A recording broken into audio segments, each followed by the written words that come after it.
I ran into this last week. Here's what fixed it for me.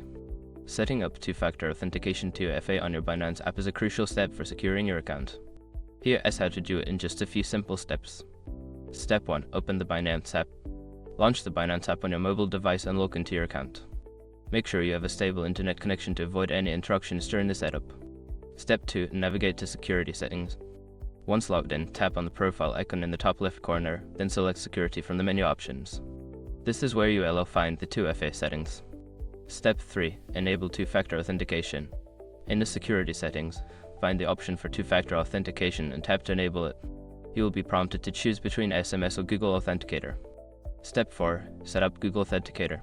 If you choose Google Authenticator, download the app from your App Store. Scan the QR code displayed in the Binance app to link your account. Make sure to save the backup code provided in case you lose access to your Authenticator app. Step 5. Verify and finalize setup. After linking, input the verification code generated by Google Authenticator into the Binance app to complete the setup. You should see a confirmation message once it is successfully activated. Remember, keeping your 2FA method secure is essential. If you ever change your phone, make sure to transfer your Authenticator app to avoid getting locked out. Happy trading!